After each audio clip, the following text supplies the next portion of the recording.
From sanctions to secret deals, from diplomacy to military strikes, US presidents have shaped one of the most dangerous rivalries in modern history. This video explores how each American president viewed Iran and how their decisions changed the Middle East and the world. Faced the 1979 Iranian Revolution and the US Embassy hostage crisis in Tehran, froze Iranian assets in the US, cut diplomatic relations with Iran. 1980 Jimmy Carter came up with Operation Eagle Claw, a secret US military mission to rescue American hostages held in Iran. On April 24, 1980, US forces launched a rescue mission. Mechanical problems and a severe dust storm in the Iranian desert caused helicopters to fail. A helicopter collided with a transport aircraft. 8 US servicemen were killed. The mission was aborted before reaching Tehran, but the rescue failed. It damaged President Carter's reputation. The hostages were later released in January 1981. In the 1980s, President Reagan wanted to help the Contras fight Nicaragua's government, but US law forbade giving them money.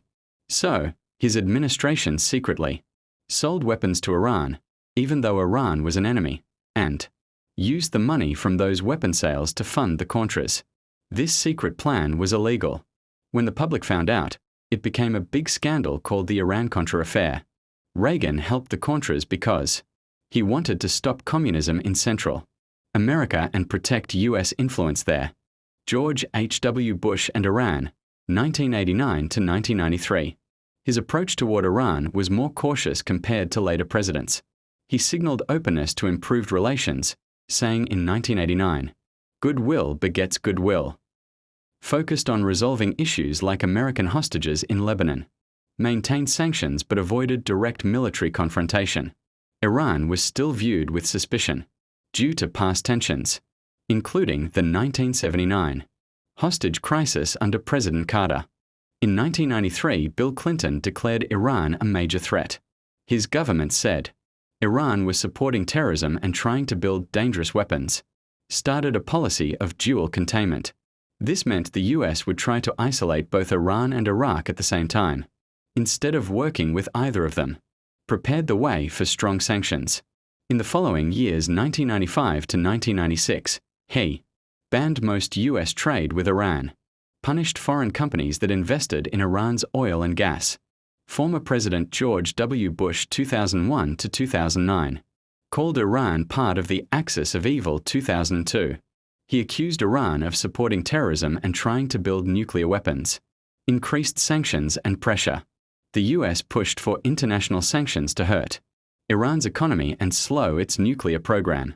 Tried to isolate Iran politically. He discouraged other countries from working closely with Iran. Did not go to war with Iran. Even though tensions were high, the US did not attack Iran directly.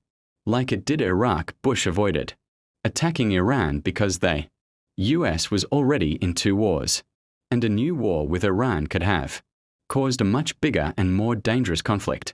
In 2009 to 2017, President Barack Obama chose diplomacy over confrontation. Obama wanted to avoid war and instead solve problems through talks. Negotiated the Iran nuclear deal, 2015. Official name, Joint Comprehensive Plan of Action. Iran agreed to limit its nuclear program and allow inspections. In return, some sanctions were lifted. Worked with international partners. The deal involved Europe, Russia, and China, not just the US, to ensure global enforcement. Maintained some pressure. While offering diplomacy, Obama kept sanctions in place until Iran complied with the deal. Obama used diplomacy and the Iran nuclear deal to limit Iran's nuclear program while lifting some sanctions, aiming to avoid war. President Trump 2017 to 2021 withdrew from the Iran nuclear deal 2018. Trump said the deal was bad and that it didn't stop Iran from developing missiles or interfering in the region. Reimposed and expanded sanctions. US sanctions targeted Iran's oil, banks, and trade, hurting its economy. Military actions and tensions. Authorized the killing of Iranian General Qasem Soleimani in 2020. Increasing tensions in the Middle East. Pressed allies to isolate Iran. Encouraged other countries to cut business and investment in Iran. No full-scale war. Despite high tensions, Trump avoided a direct, long war with Iran. Trump left the nuclear deal, imposed heavy sanctions, and increased military pressure to force Iran to change its behavior. In 2021 to 2025, former President Joe Biden tried to revive the Iran nuclear deal.